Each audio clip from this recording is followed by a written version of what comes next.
As he looked down, the old stone stairs disappeared into complete darkness. He flinched back, dry retching as the humid, pungent stench of rotting meat filled his nose. He looked over his shoulder at the fellow monk standing by the door. "Brother, the path you seek is below. The abbot is in meditation during the day, but I am sure he will make an exception for you," the monk said, smiling with glistening white teeth that seemed unnaturally sharp. The passage wound downward, and he felt as though he'd been stepping for 20 minutes, with only the sound of his footsteps, which made no echo, as the stairwell was so long. The putrid smell grew worse, forcing him to hold his breath. He was grateful he hadn't eaten that day. He always believed being hungry sharpened the mind. Ahead, he could make out the flickering light of candles as the stairwell ended and opened into a cave. Behind him, he heard something scratching against the stone, following him down the stairs. The cave was dimly illuminated by the pendant he wore.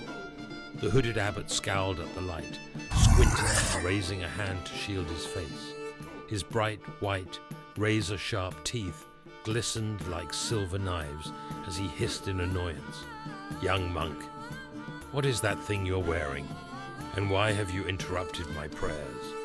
the abbot whispered, his mouth salivating. The monk scanned the cave. A dense green fog permeated the space, making it hard to see far. At the center of the cave stood a grand chair, made of wood, with a red plush backing. Peering around it, he caught sight of a long white bone lying on the ground behind it. To his left, he noticed another room in the cave, with more candlelight flickering.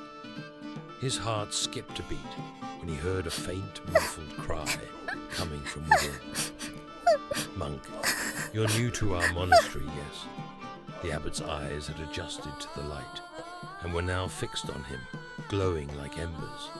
The monk nodded. "I've come to the monastery for you, Abbot, it seems." "For me? Yes, it does seem that way. Your flesh is exactly what I need. I had hoped your stay might last a bit longer, as my dinner for tonight is already prepared. But waste not, want not." A heavy growling sound came from the stairwell, and a dark presence lingered at the edge of the light, watching, ready to strike. "Who told you to come find me?" the abbot growled, his voice deepening. His skin turned dark black as he began to grow in size. "I want to thank them personally." "Your dinner, apparently." The monk took a deep breath of the rancid, dense air. Lux eaculum. Brilliant, golden, glowing javelins appeared before him. He grabbed one and sprinted forward. The abbot darted behind him with lightning speed, joining another creature of his kind at the stairwell to block any escape. The monster from the stairwell lunged, swiping at him with panther-like claws, attacking ferociously. The monk moved with grace and calm, dodging every strike as though in slow motion. Then, strike! The monster caught a javelin straight through its mouth and into its head. It went limp and dropped to the ground as the javelin's light faded into nothing. The abbot stepped back slowly, circling the room toward the chair. The monk opened his hand, and one of the two remaining javelins flew into it. The abbot dove behind his chair. The monk hurled the javelin, shattering the chair to pieces. The abbot, however, was shielded by a massive war axe, which blocked the javelin's light. The last javelin flew into the monk's hand.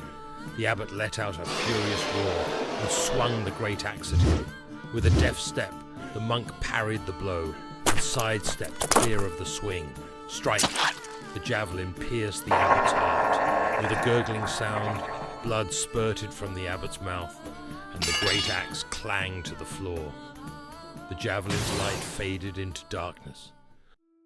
"So it was you in my dreams?" the monk asked, bending down to inspect the lock on the cage nearby.